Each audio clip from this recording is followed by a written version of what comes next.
three. Horton back to the end zone. 48-yard play. Guess who? Body up the middle. Making another move to the outside. 15, 10, end zone again. Keeps it. Nice move by Brown.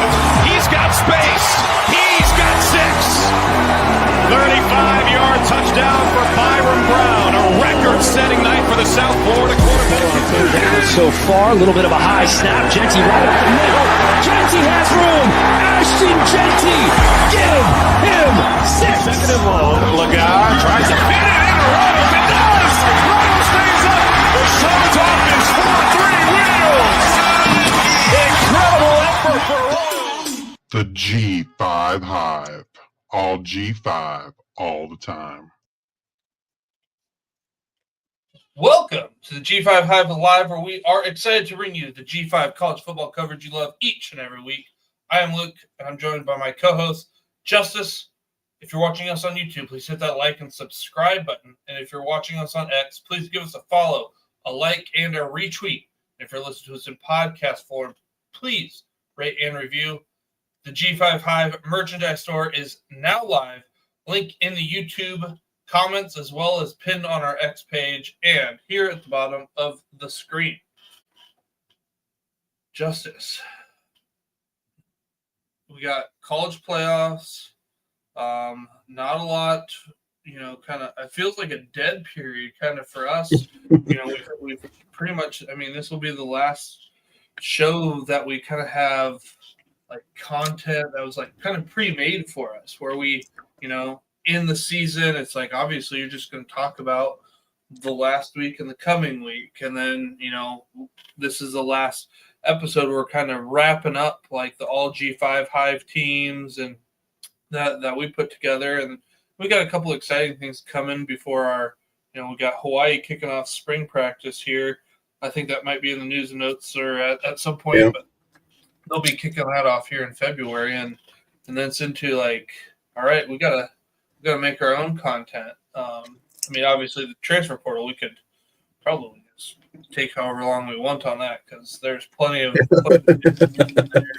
some head coaching changes. We'll do something similar, that we did last year. We're looking at a couple of head coaches or OC hires that really intrigue us, but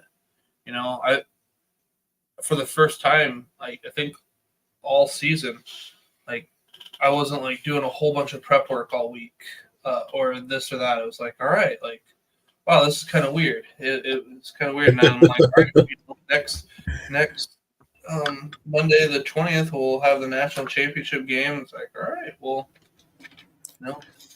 yeah, the season's over. Sadly.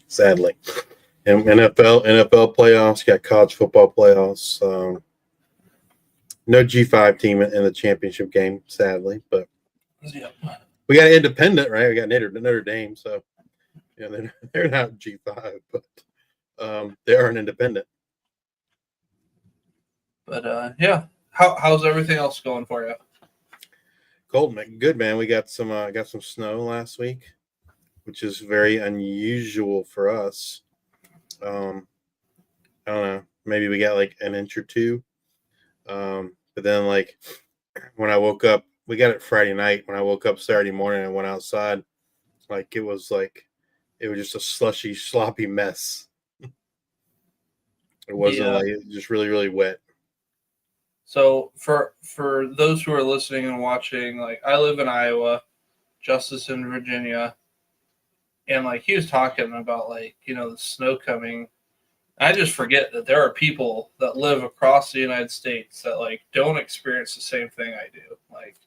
I've got this nice riding lawnmower that's got a huge snowblower attachment with hydraulics and stuff.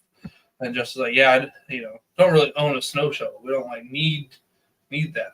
I don't own a snow shovel either. So we just don't get snow enough, man. It feels like when I was a kid, we got it a couple times a year. But global warming, Justice, global warming. But now we don't we don't get it very much at all. And obviously not equipped for it here. If we got I don't know, a blizzard and got like, I don't know, 8 or 10 inches, man, stuff would shut down for days.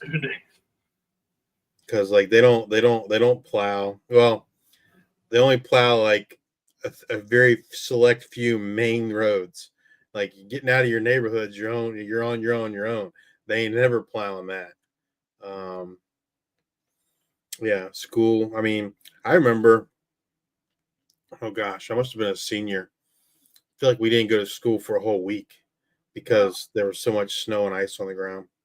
So My kids have never experienced that. They've had maybe like 2-3 days tops, but that's about it. So when I was younger, I lived in Michigan, out of school and stuff. My first job, and I lived in this like snow belt. So I lived in Kalamazoo, Michigan, and I worked in Mattawan, Michigan. And there was a snow belt or weather belt. I don't know what it was, but it was on I-94. And it was like I called into work because I couldn't get out of my apartment complex. There was so much snow with that lake effect. Like it would like there was no like rain for a little bit of time. It was like rain all day, snow all day, whatever. And I called into work. I was like, hey, I'm not gonna be able to make it in. Da, da, da, da. They're like, okay. And then like I get a call back at like 10 o'clock. And they're like, so are you coming in or not? And I'm like, I already called in. Like I can't make it. Well, this like nice like weather belt, snow belt, like they were unaffected. Like they had no snow. And I had so much snow that I couldn't get out of my apartment complex because it wasn't plowed. They thought I was lying. And this was before like FaceTime and all that stuff. I had to take pictures and like send it in. And they're like, oh, okay. And it was just like this weird thing. Like there would be times where it's bright and sunny, and then I would hit this certain spot and it's like a downpour. It was nuts. I've never, a wild experience. Yeah, my wife's family's from Buffalo. And she went up there this past Thanksgiving. And like where she rented her Airbnb was like, I don't know, 20-30 minutes like southeast, I guess, of where her family lives. And where she was staying, like there was some snow, but like you could still see grass blades sticking out. And like at her where her family was lived, there were feet of snow. Huh. Because of the lake effect there. So yeah, I believe it. Like it was crazy. I mean, I didn't experience it, but like she was sending me pictures. I'm like, that's insane. Like you drive 20 minutes and there's like you go from a couple inches to a couple feet in a matter of 30 minutes. Like that's crazy.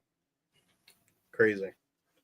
Well, what's up, Billy? How you doing, man? Great, glad. Billy's probably doing pretty good. His team won. His team's in the national championship. Yeah, he should be doing great. That's right. His team's in the natty. JT Thompson, he says they made a 2-foot tall snowman in ATL. Yeah, I saw some wild pictures. Yeah, like Atlanta got more snow than we got. Like, yeah, I saw some people in Atlanta, like these, I don't know what you call them, but they're kind of like 4-wheelers. I think they're kind of like sand buggies or something, but they're like tearing things up, ATVs down there. And it's like, yeah, it's been wild. It's been wild. But Justice, what does the Swarm need to know? Our news and notes. Well, we don't have a lot this week. Coaching stuff is kind of calming down a little bit, but we do have some stuff. Coastal Carolina hires Jeremiah Johnson as its new defensive coordinator. Johnson was the defensive coordinator at Louisiana Tech previously, and they were ranked number 1 in Conference USA for total defense this past season. Sam Houston is supposedly hiring Freddie Autry-Lindsey as their defensive coordinator.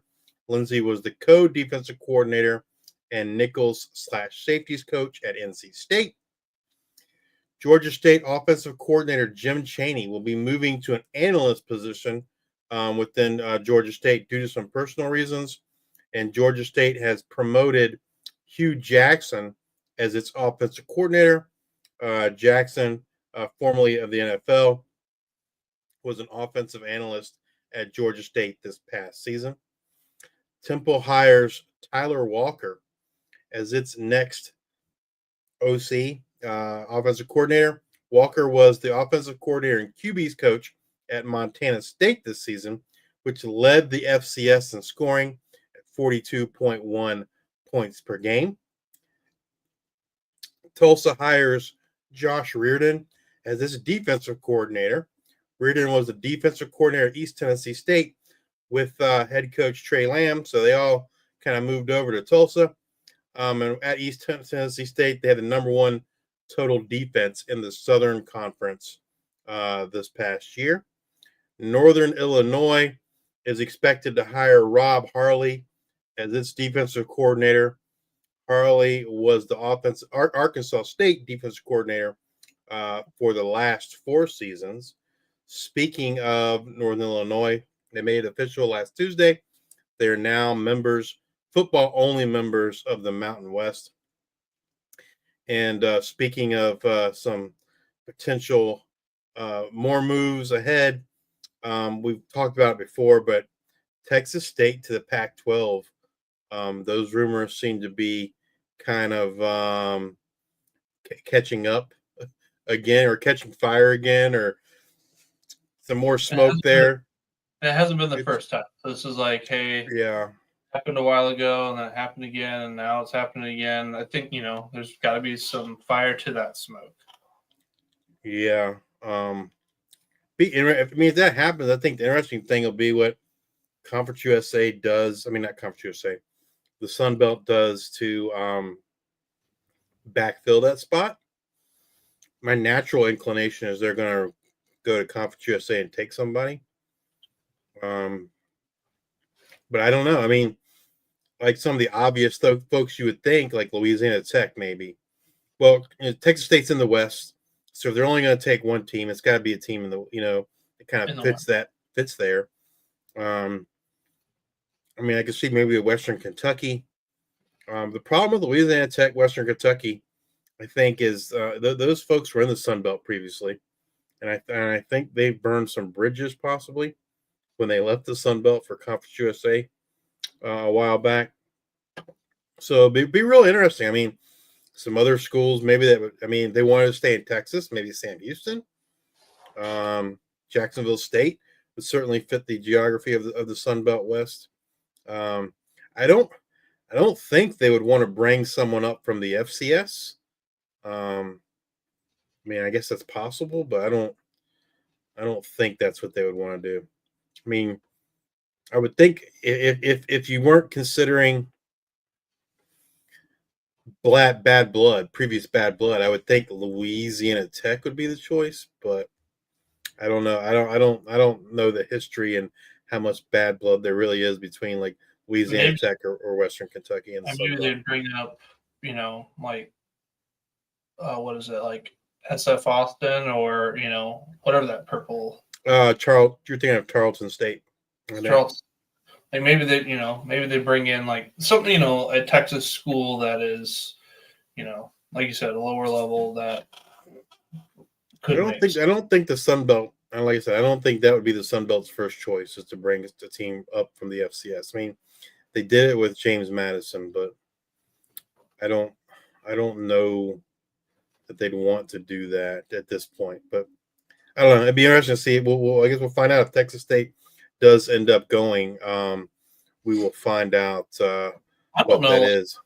Honestly, like, I feel like from a financial move, if you're in the FCS and come up, like, I feel like it's one of those things that you want. You don't want like the spur of the moment thing. You want to kind of plan it with like your scholarships of like, hey, I don't want to burn this guy's red shirt. I don't want to do this. Like, and you got to have the $5 million entrance fee now too. So it's like all these kind of things I feel like you would want to kind of like make this plan for, that it's hard to, and you could see this team, whatever team it is, assuming Texas State leaves, that comes in, and it's just like kind of like who had things ready, like who was available, who had the $5 million, who was able to do this thing quick. Something, like a quick trip abroad. Like if you don't have your passport, you ain't going. Like, hey, who's got their passport? Okay, raise your hands. Okay, we're gonna go with you.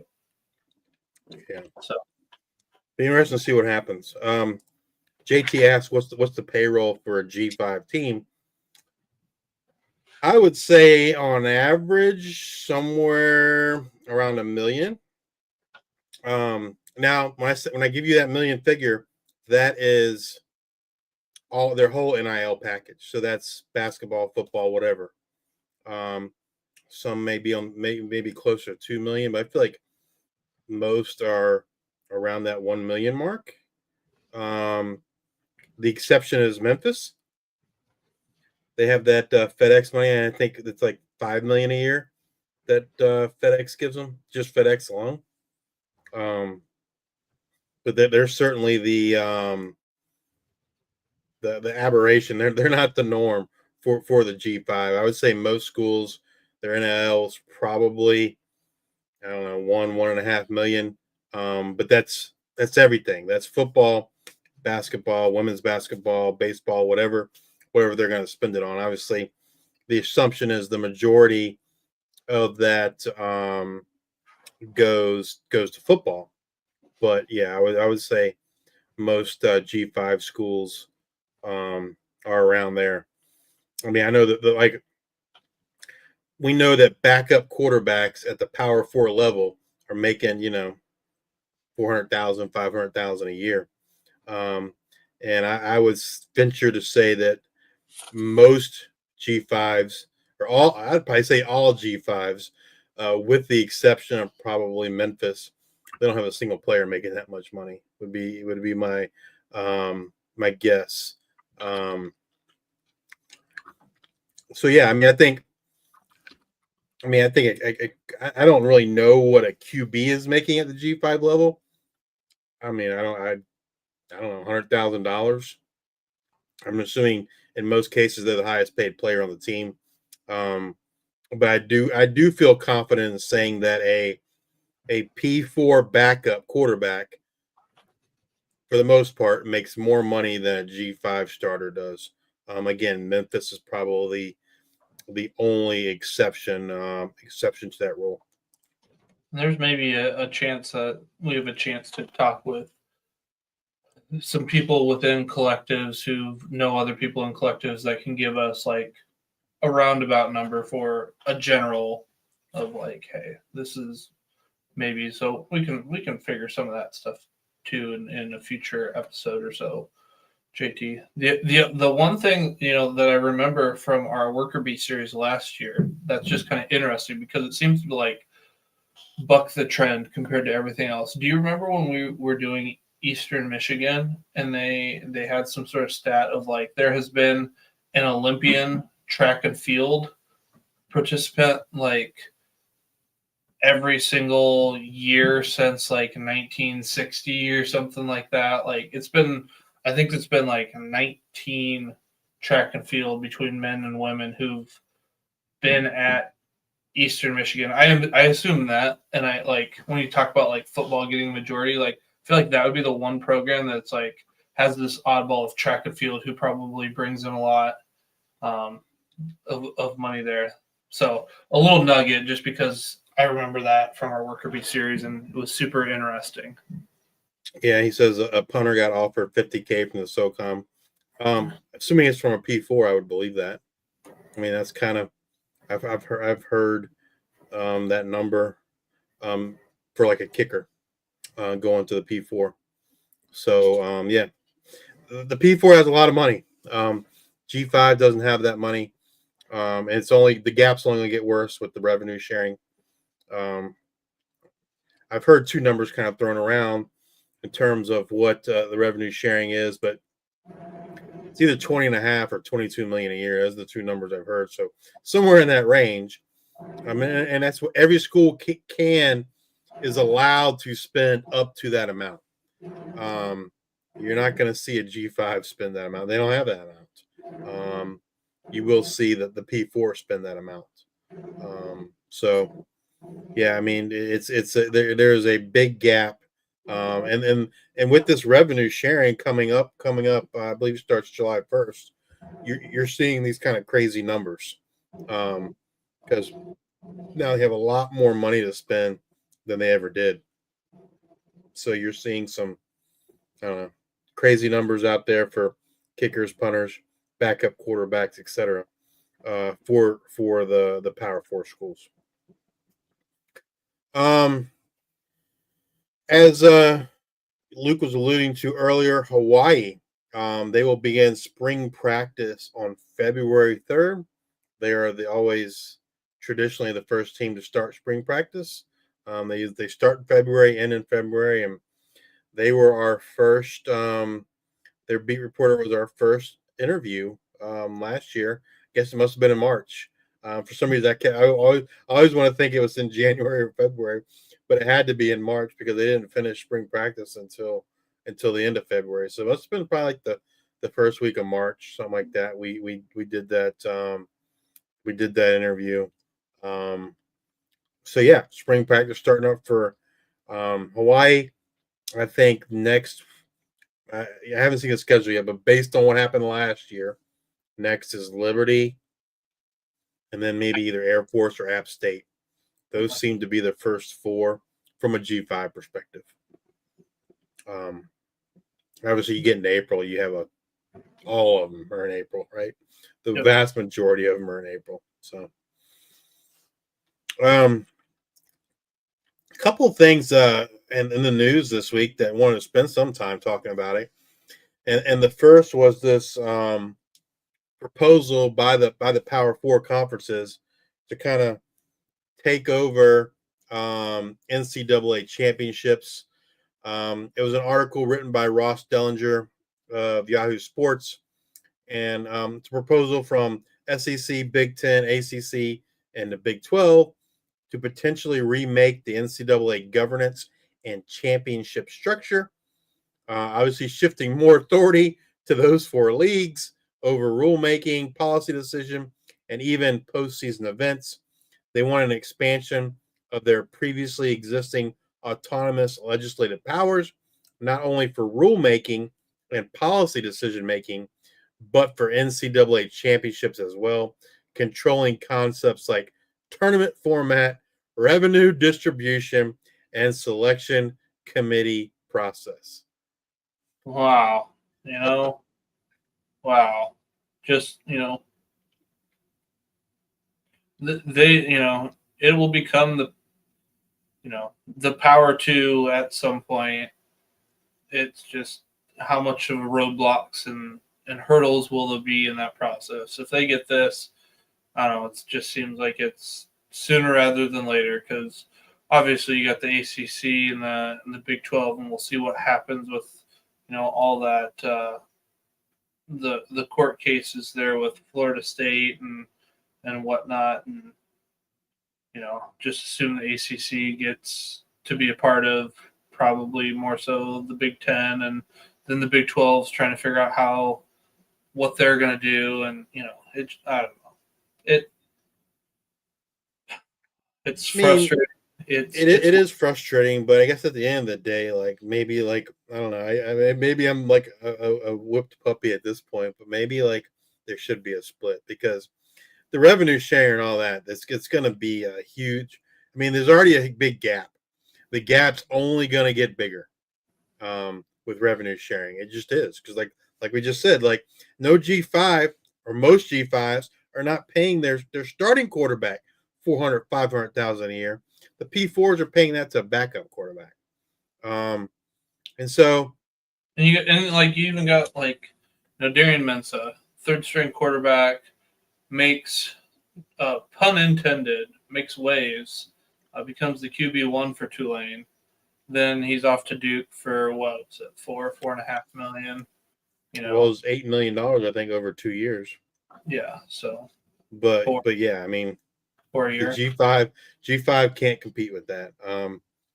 What I think what you'll see happen is, guys like we saw this year, and we'll talk about in a minute, but guys are going to go to the G5, ball out, and then they're going to go to the Power Four and get their money.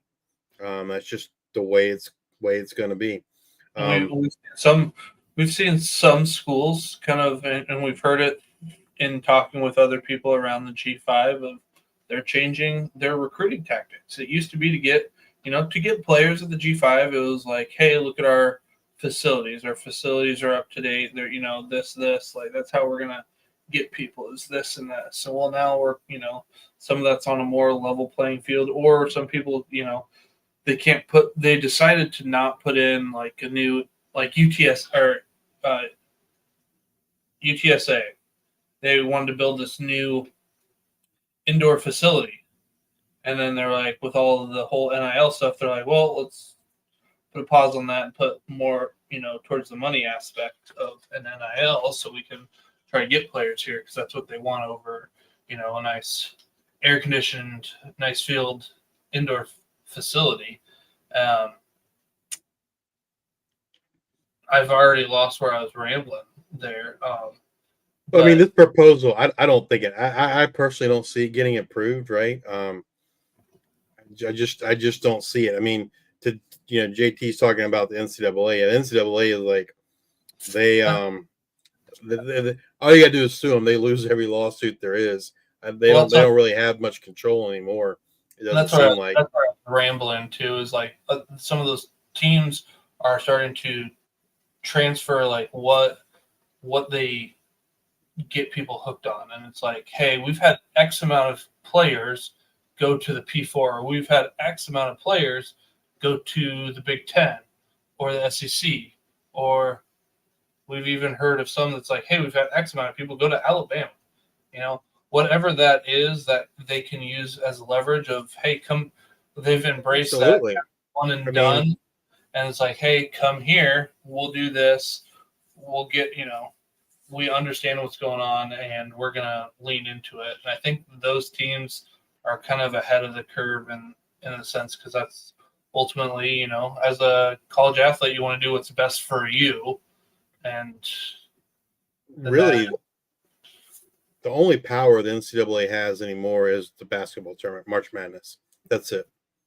Like if they, and so, I don't think they'd want to go with this proposal either, right? Because if this proposal gives the power for schools more control over that tournament, then what is the NCAA around for, right? They don't have anything to do with the college football playoffs.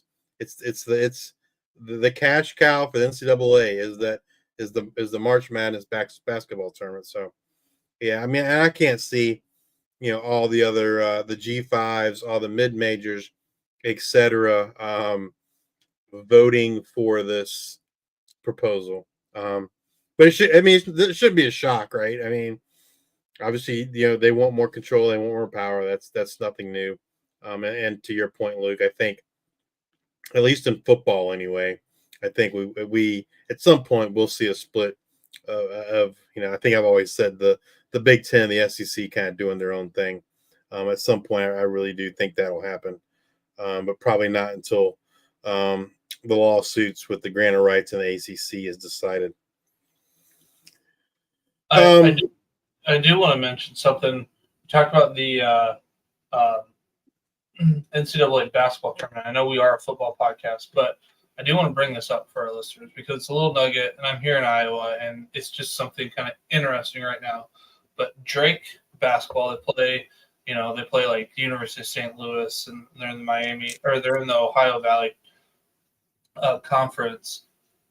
Team to watch when it comes to March Madness. They have a head coach, Ben McCollum, who took over the team, and he came from Northwest Missouri State, and he brought in several players from Northwest Missouri State, and they are hot right now. I have to look up what their record is, but just a interesting nugget. They're 14-2 right now. So just FYI, when it comes to March Madness, keep a look out for the Drake Bulldogs. Okay, that's it. That's my basketball update.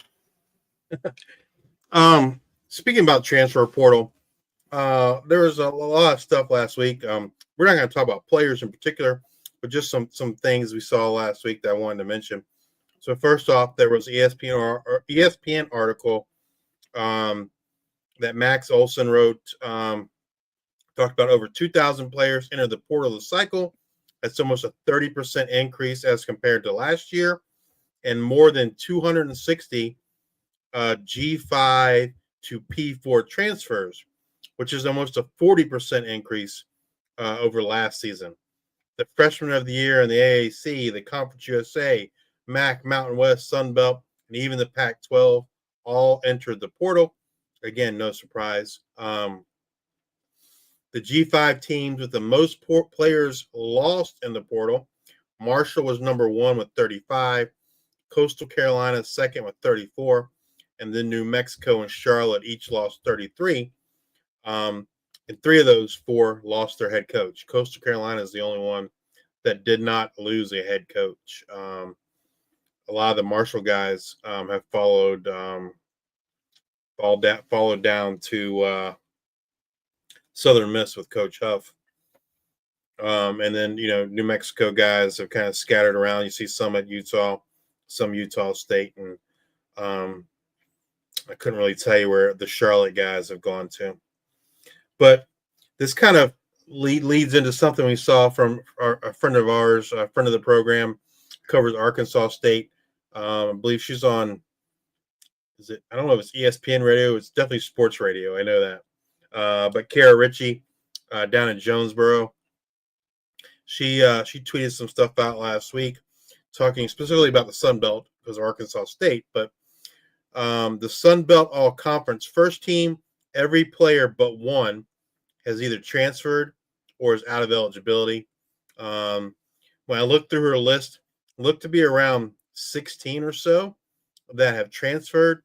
The only guy that is staying put in the Sun Belt is James Madison offensive lineman Pat McMurtry.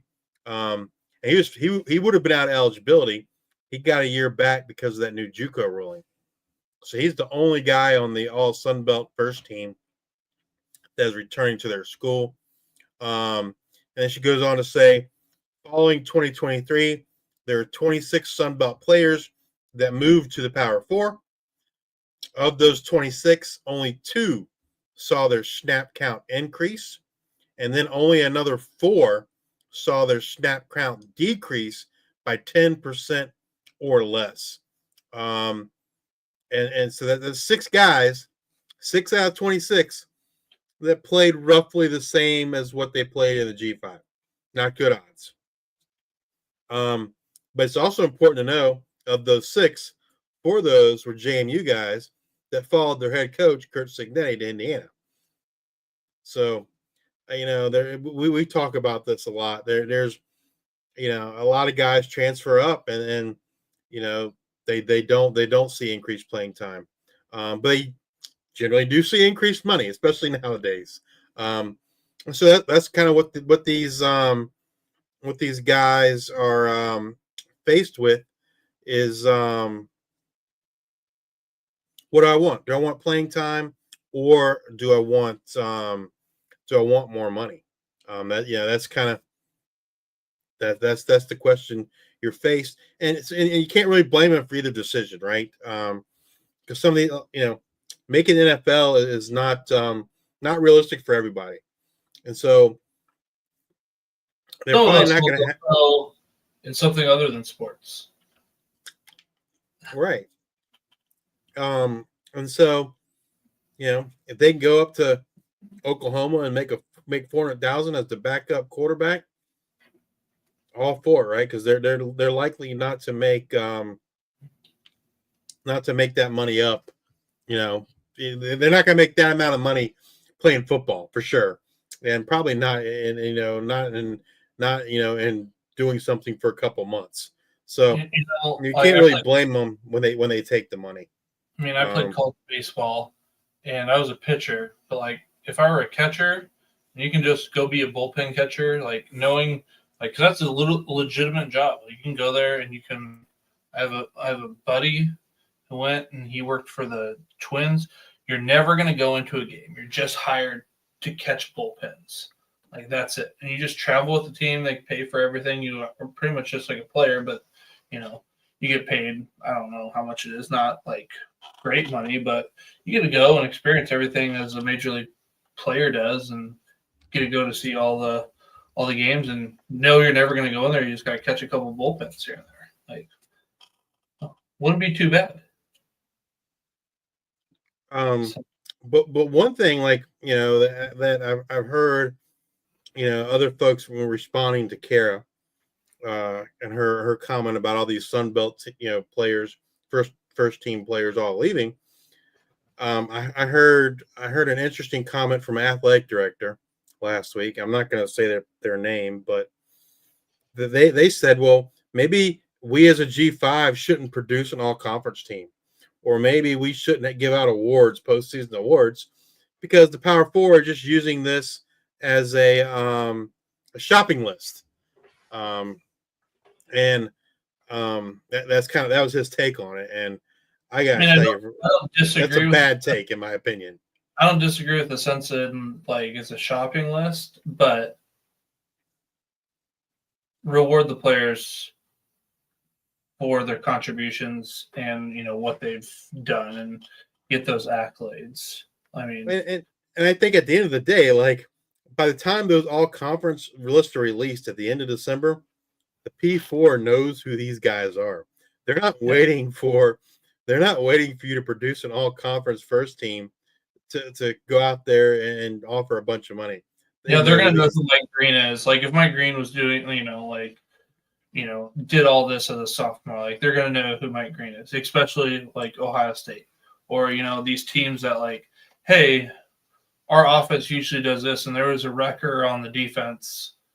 I want that guy on my team. Yeah, they know who these players are. Your all conference list is not quote a shopping list. But Luke and I have had this conversation before too, right? When we started doing our 2020 players, and thinking, man, like, because we have a lot of D1 coaches that follow our Twitter account, our X account, and we're like, man, I wonder if they're using this stuff as a shopping list when we produce like who the top linebackers are, who the top D tackles are, who the top cornerbacks are on a weekly basis starting week 1, right? But at the end of the day, like, the guys deserve the recognition, and the P4, the coaches, those teams, they're going to find these guys, regardless of, if they get awards or get promoted or not. It's gonna happen, right? I mean, that's the reality of the situation. We here at the G55 player friendly here at the G55. Absolutely. Go get your money. Go do what's best for you. If that is, you got to enjoy them while you have them. Yep. Absolutely. The other thing I heard, and then this is a totally different subject, but this athletic director that I was talking about, like I say, he's a G5 athletic director. He was kind of echoing some thoughts about the college football playoffs, saying that he didn't necessarily think he thought the top 4 ranked teams should get the bye and not the conference winners. And again, like, I think that's dumb. For a myriad of reasons, probably the 2 biggest reasons. Number one, like, first of all, he shouldn't be saying that as a G5, because I can guarantee you, if it's not set up like that, G5 will never get the bye. Never, ever, ever, ever, ever. Not going to happen, right?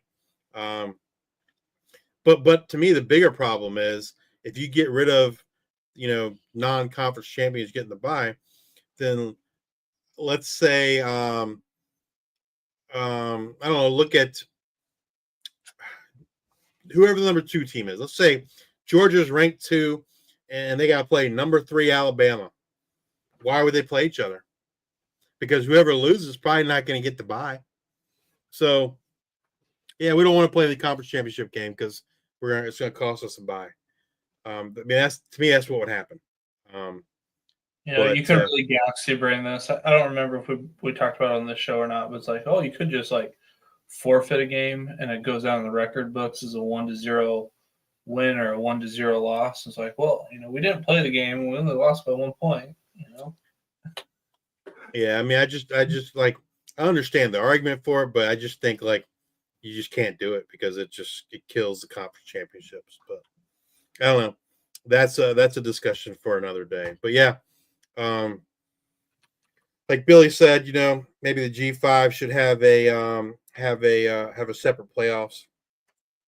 I mean, we were big proponents of the idea of the G5 kind of staying with the current situation where they get a bid into the playoffs, and then having the other 4 conference winners play each other in a bowl game. So like kind of like a playoff, but not really, but stayed within the bowl structure. And we had that this year. We did. Right. We had Army playing against Marshall, the Sun Belt champion, against the American champion, and then Marshall lost too many players and couldn't play. We had Jacksonville State, the Conference USA champion, play the MAC champion in Ohio, and yeah. So, I mean, I hope that's. I don't know if those things were intentional or not, but I hope to see him continue moving forward. Until it gets to that point where like it's obvious they're not going to give the G5 a seat at the table, which I think is going to happen at some point. And then at that point, you kind of do your own thing. But other proponents say, do your own thing now, get out in front of it. And there are some valid reasons for doing that too. I don't know. I don't know that the G5 has the leadership as a whole to kind of do that. I don't know that they'd be getting out in front of it. I think they'd be more reactionary rather than kind of preparing in advance for it. So I don't know. We'll see. Maybe if this P4 proposal to give them more power goes through, I think that's exactly what will happen. And it won't be because the G5 chose it. It'll be because it was chosen for them. So we'll see. I wanted to take 1 second to kind of answer JT's question here about who is the richest team in the G5. That's unquestionably Memphis. Like not even close. They kind of dwarf everybody else. But that's kind of like new. It's new. It hasn't always been Memphis, but yeah, that's. Yeah, I mean they have that FedEx money. That's that. And then they asked later or top 5. I don't. If we're strictly talking NIL, I don't know that anyone else stands out other than Memphis from the group of 5. Well, and to your point, that'd be my next point. Now with the revenue sharing, I think someone else is gonna, kind of stick out, and that's probably going to be Liberty. I don't think Liberty's NIL situation is great, but they have a lot of money and a lot of resources, and now that revenue sharing is part of the game here, I think my gut says that they would be the number 2 next to behind Memphis. And I really don't. I mean, I don't know. I don't know anything about anyone else other than those 2 in terms of like if you feel good about it. There's one school that just based on the sheer people they signed last year and then folks they're signing this year. And Luke accuses them of being my favorite team. Oh, but I gotta imagine East Carolina is in a good position from an NIL perspective. They brought in 2 Power 4 quarterbacks last year, brought in some receivers. So just based on like who they brought in over the last 2 years, it wouldn't shock me if they were one of the quote top 5 in the G5. Anyone else? I mean, those are really the ones that stick out in my head. I can't think of anyone stand out to you. Maybe Tulane, but I don't think so. I mean, they spent some money last year too, so maybe they would be in my top 5. I mean, they brought in didn't pan out. They brought in Ty Thompson, Mario Williams. They brought in Shaz Preston, receiver from Bama. So maybe Memphis would be in my top 5. I'd say Boise State. Tulane. I'm sorry. Boise State, yeah. Boise State is more like they're more focused on like reinvesting, not necessarily always in the players, but more so in the facilities. Like they've got this big jumbotron and and updating football. So like they'll get money. And they've got a great AD there that's brought in a lot of money in the last couple of years that they, could have never dreamed of. But I would say, that goes more towards, the facilities themselves and the players there like that, or at least the players that they seem to attract. Because, I know for a fact Ashton Jeanty got offered a lot more than he was getting at Boise State. But, his loyalty there to Boise State kept him there. Overall, I would say, I would agree. It's probably the top 5. To change that, they probably could, and they could be maybe up there. Yeah, I mean, I think I saw an interview with Dirk Cutter, their OC last week, and I think he said $2 million is what kind of like what their NIL's at, which I would say is probably in the top 5 of G5. So, did we give you 5 yet? For strictly talking NIL, we don't include Liberty, but Memphis, Tulane, East Carolina, Liberty. No, Liberty's not NIL, but they don't have NIL. I meant Boise State. I'm sorry. Liberty would be in the top 5 if you're. I think when now that revenue sharing is a thing, I think Liberty would be in the top 5. So, yeah. And that's it for tonight. All right. So heads up for you guys. We're not going to have any live shows for the next 2 weeks.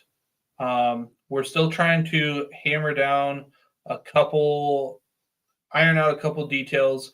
Again, we're not going to have a live show next Monday. We figured a lot of people will be tuning into the national championship game.